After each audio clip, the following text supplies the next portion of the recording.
यहाँ पे लीड करने की कोशिश कर रहा है, लेकिन रेजिस्टेंस उसको वापस टान के ले आने की कोशिश कर रहा है, इसलिए वो बीच में ही कहीं पे लीड कर रहा है। अब अगर इसका फेज डायग्राम बनाए तो ये कैसा होगा, चलो देखते हैं।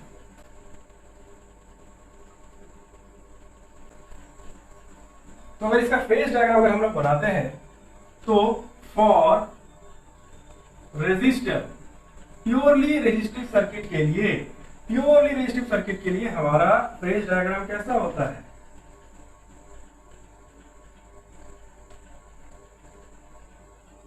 V R और I आर इन फेज, यानी I is equal to I naught sine omega t e, या VR is equal to V naught V R naught sine omega t. दोनों के दोनों सेम फेज में रहते हैं। For capacitance current leads with 90 degree, इसका मतलब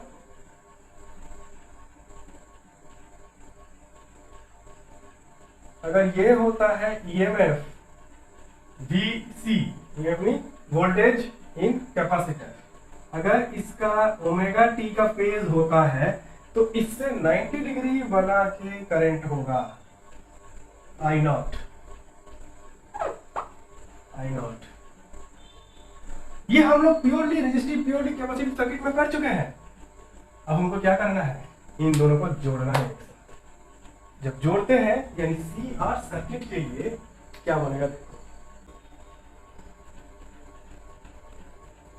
VR इधर है, VR से शुरू करते हैं हम लोग, VR तो VR से 90 डिग्री पे रहना चाहिए CR। क्यों? अब इसको समझो क्यों 90 डिग्री पे होना चाहिए, क्योंकि VR के साथ है करंट और करंट से ये कितना पीछे है, 90 डिग्री पे है, तो VC और VR के बीच रिलेशन कितना होना चाहिए, 90 डिग्री का होना चाहिए। तो VR से VC जो है ये 90 डिग्री पे होना चाहिए, ये बन गया। अब EMF कहां पे होना चाहिए, देखो EMF जो है, EMF क्या है, EMF जो स्टार्टिंग में हम लिखे थे याद है, EMF E is equal to VR plus VC, EMF VR plus VC।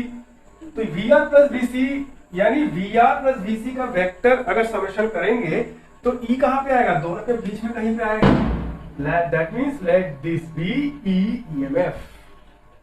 I कहां पे था, इसके साथ है, तो ये रह गया I। समझ में आ रहा है? तो अब अगर देखें हम लोग इसको, ये ओमेगा टी हो गया, ये माइनस ओमेगा टी हो गया, और E और I के बीच का रिलेशन तो 5 हो गया। अब हम लोग क्या किए, ओमेगा टी इक्वल टू 0 कर दिए। For omega t equal to 0 that means ये क्या हो जाएगा, इधर का जाएगा पूरा। दैट मींस रेक्टेंगुलर कंपोनेंट वाले इसको बनाने की कोशिश करें तो ये कैसा बनेगा, ये हो जाएगा VR, इससे 90 डिग्री पे आ जाएगा VC, और इन दोनों के ही कहीं बीच में मिलेगा हमको E, करंट रहेगा इसी पे I, और I और E के बीच का फेज रहेगा 5। तो अब हम लोग यहां से क्या कह सकते हैं, I लीड्स बाय फेज 5, तो I लीड्स बाय फेज 5, और V और VC और VR का भी रिप्रेजेंटेशन यहाँ पे दिख गया हम लोग। तो this is known as the phase diagram for CR circuit. इस तरीके से हम लोग LR सर्किट का भी बनाए हैं, और इस तरीके से हम लोग C purely L purely R का ही बनाए हैं, नॉट अ बिग डील। ये वाला जैसे कर लिए हम लोग। तो अब चलो आगे बढ़ते हैं, इसका पावर भी निकाल लेते हैं, पावर इन एवरेज और एवरेज पावर भी निकाल लेते हैं इसका। तो क्या होगा, तरीका तो हम लोग को पता ही है। पावर निकालने के लिए हम लोगों को पहले इंस्टेंटेनियस पावर निकालना पड़ता है।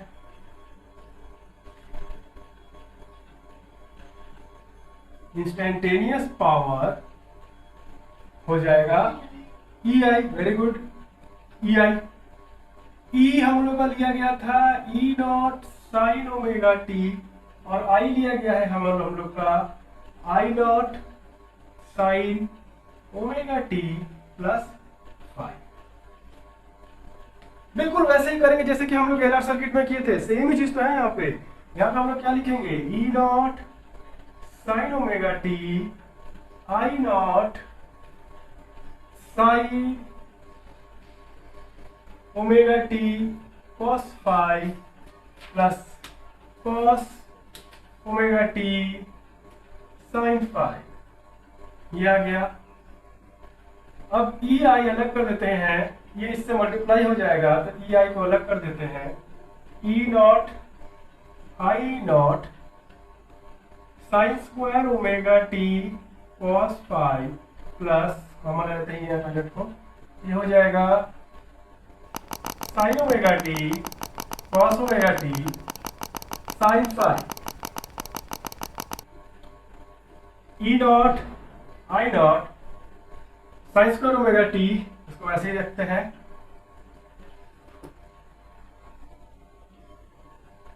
Cos phi plus E nought I not sine 2 omega t sine phi by 2, इस तरह से हम लिख सकते हैं। और ये कैसे लिखे हम? सिंपल, ये वाला चीज का ध्यान देना यहाँ पे। ये क्या, ये फॉर्मूला हम लोग लिख सकते हैं, sine of 2 theta is equal to 2 sine theta cos theta, यानी साइन थीटा कॉस का दिया हुआ है, 2 इधर भेज देंगे तो ये क्या हो जाएगा, साइन 2 थीटा बाई 2। अब ये तो हो गया instantaneous power. Instantaneous power, average power इसका निकालना है तो क्या करेंगे, इंटीग्रेट कर देंगे इसका। Therefore average power is equal to integration of instantaneous power from 0 to t। अब ये क्या आ गया, इंटीग्रेशन को, तो इंटीग्रेशन में आ जाएगा हम लोग का स्टेप जंप करते हैं। ये तो हम पिछली बार कर ही चुके टॉपिक में, तो स्टेप जंप करते हैं। इसके बाद इसके ऊपर इंटीग्रेशन बैठेगा, इसके ऊपर इंटीग्रेशन बैठेगा और dt dt ऊपर नीचे हम लोग मल्टीप्लाई कर देंगे। नीचे वाला dt को 0 टू इंटीग्रेशन करेंगे तो ऊपर t आ जाएगा, यहाँ पे सेम थिंग। यानी फाइनली वी गेट, जिसको नहीं आ रहा है समझ ये टॉपिक, वो पुराना टॉपिक तो जाके पर देख सकता है। पुराना मतलब इसे जस्ट पीछे वाला टॉपिक वहां हम डिटेल ऊपर एक्सप्लेन किए हैं। तो वहां हो जाएगा 0 to t E nought I not sine square omega t cos phi d t divided by t, division to integration के बाहर, प्लस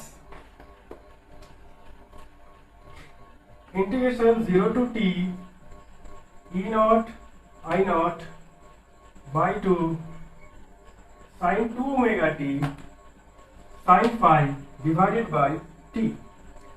फाइनली ये इंटीग्रेशन में यहाँ पे कैसा आएगा, E nought I nought t cos phi, ये सब कॉन्स्टेंट है, बाहर आ जाएंगे। E nought I nought by t और कॉस फाई, तो इंटीग्रेशन होगा 0 to t sine square omega t d t plus E nought I nought 2t sine phi, बाहर आ जाएगा, सब कॉन्स्टेंट है। E nought I nought by 2t sine phi integration 0 to t sine 2 omega t d. और ये सब का तो इंटीग्रेशन हम तुम लोगों को जब प्योरली सर्किट करवा रहे थे, प्योरली रेजिस्टिव प्योरली कैपेसिटिव, उसी वक्त तुम लोग को हम बता दिए थे कि sign square omega t d T का इंटीग्रेशन देता है t/2 और इसका इंटीग्रेशन देता है 0।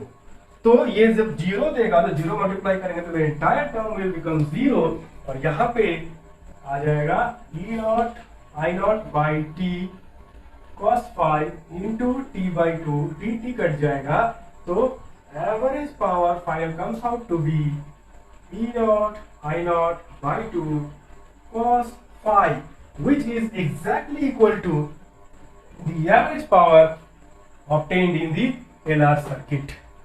CR सर्किट जो निकलता है LR सर्किट में सेम निकलता है। cos phi क्या है, cos phi कहते हैं पावर फैक्टर। पावर फैक्टर का फॉर्मूला क्या है, R। इसीलिए cos phi को R से डिनोट किया गया है यहाँ पे, ताकि CR सर्किट हो या LR सर्किट हो कोई फर्क नहीं पड़ता यहाँ पे, क्योंकि अगर साइन फाई से डिनोट किया जाता तो वहां पर XC और अगर LR रहा होता तो XL देना पड़ता हमको, लेकिन R से डिनोट कर रहे हैं क्योंकि एक चाहे वो CR सर्किट हो चाहे LR सर्किट हो, दोनों में ही रेजिस्टेंस है R। इसीलिए the power average power in CR circuit is equal to the average power in LR circuit। दोनों में ही सेम पावर कंज्यूम होता है, बिल्कुल सेम होता है।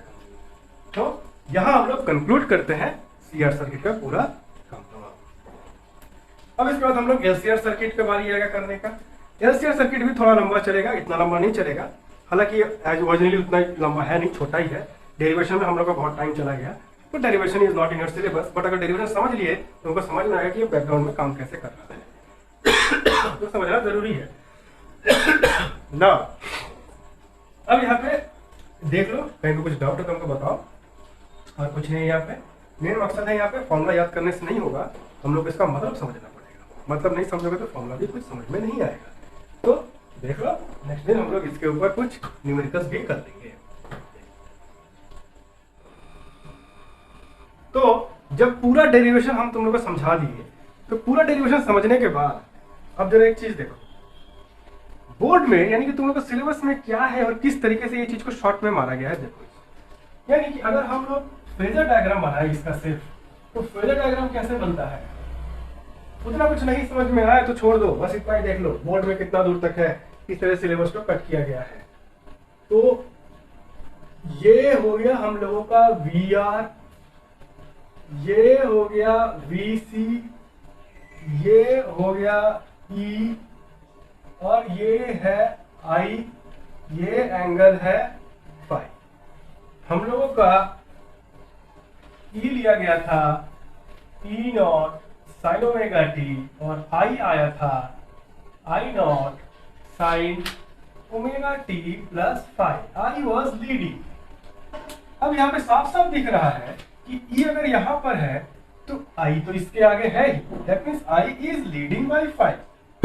अब VR और VC का कंफ्यूजन अगर हो रहा है तो इतना समझो कि सर्किट में तो कैपेसिटर है और रेजिस्टर भी है, तो net EMF supply is divided according to the potential drop across VR plus VC। तो VR plus VC gives us E, that means VR plus VC gives us E। इसको vector से समझ सकते हैं, दो वेक्टर्स है, उसका रिजल्टेंट आ गया इस तरफ। हालांकि इसको वेक्टर की तरफ ट्रीट नहीं करेंगे हम लोग, बट समझने के लिए उसका आइडिया दे सकते हैं हम लोग। तो वहां से जैसे हम लोग समझेंगे तो हम लोग क्या देखेंगे कि this is the E which is the resultant of these two vectors, but vectors नहीं कहते हैं, इसको वेक्टर से अप्लाई नहीं करेंगे, समझने के लिए हम लोग समझ सकते हैं। तो ये बीच में दोनों को जोड़ दिए थे, ऐसे करके आ गया यहाँ पे। और E और I का रिलेशन क्या है कि I is leading by phase 5। देखो फेज 5 से भी लीड कर रहा है। और इंडिविजुअली अगर हम लोग देखें तो VR और I का रिलेशन क्या है, दोनों इन फेज रहता है। VC और I का रिलेशन क्या है, VC से I 90 डिग्री से लीड करता है, तो ये भी हम लोग को सेटिस्फाई हो रहा है। तो एक ही डायग्राम में सारी चीजें हम लोग को सेटिस्फेक्शन हो रहा है। अब यहाँ पर देखो, यहां से हम लोग इसी VC को अगर पैरेलली यहां बनाते हैं VC, तो ये ट्रायंगल में अगर हम लोग निकालते हैं tan phi, तो tan phi क्या दे देगा हम लोगों को, परपेंडिकुलर बाई बेस, ये हो गया perpendicular, that means VC by VR, VC by VR। अब VC बाई VR का हम लोग क्या लिख सकते हैं, VC की बजाय हम क्या लिख सकते हैं IXC, और VR के बजाय लिख सकते हैं IR। XC क्या है, capacitive reactance, purely capacitive circuit में दिख जाएगा वो। अब यहाँ से I और I करंट तो दोनों में सेम है, तो ये कट जाएगा, तो हम लोग को फाइनली ये आ जाएगा tan phi is equal to XC by R, and XC is equal to 1 by omega C. That means this can be written as 1 by omega C R. That means phi is equal to tan inverse 1 by omega C R, या tan inverse XC by R। यहाँ से हम लोग phase difference phi निकाल सकते हैं, और यही से हम लोग को अगर निकालने के लिए बोला जाए इसका ऑपोजिंग फैक्टर क्या है वो तब तुम लोग को बताया नहीं। जैसे कि एलआर सर्किट में ऑपोजिंग फैक्टर था इंडक्टिव इंपीडेंस, इसका हो जाएगा कैपेसिटिव इंपीडेंस। कैपेसिटिव इंपीडेंस हम लोग निकालेंगे यहाँ पे। कैपेसिटिव इंपीडेंस तो हम लोग डेरिवेशन में एक स्टेप था वहीं से निकाल सकते हैं, यहां से अगर निकालने की कोशिश करें तो हम लोग निकाल पाएंगे, हाँ निकाल पाएंगे। यानी इन दिस ट्रायंगल, ट्रायंगल में अपने नाम देते हैं ABC। तो इन ट्रायंगल ABC अगर हम लोग पाइथागोरस थ्योरम लगाएं तो हम लोग कह सकते हैं कि this is hypotenuse base and perpendicular. तो फ्रॉम पाइथागोरस थ्योरम हम लोग लिख सकते हैं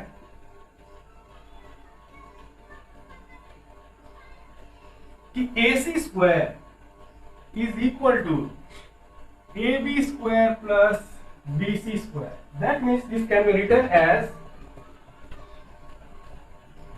ई square is equal to A B V R square plus B C V C square. That means E के लिए अगर हम लोग इस्तेमाल करें ई ही रहने देते हैं क्योंकि हम निकाल रहे हैं तो इस्तेमाल चलो अच्छा E square is equal to V R के लिए हो जाएगा I square R square plus B C के लिए हो जाएगा I square X C square capacitive reactance. अब यहां से आई को अगर कॉमन ले लिए तो हम यहीं पे लिख सकते हैं कि E square is equal to I square R square plus X C square. Now यहां से हम लोग लिख सकते हैं अगर ये स्क्वायर तो इधर भेज दिए रूट के हिसाब से ये हो जाएगा E is equal to I root R square plus X C square.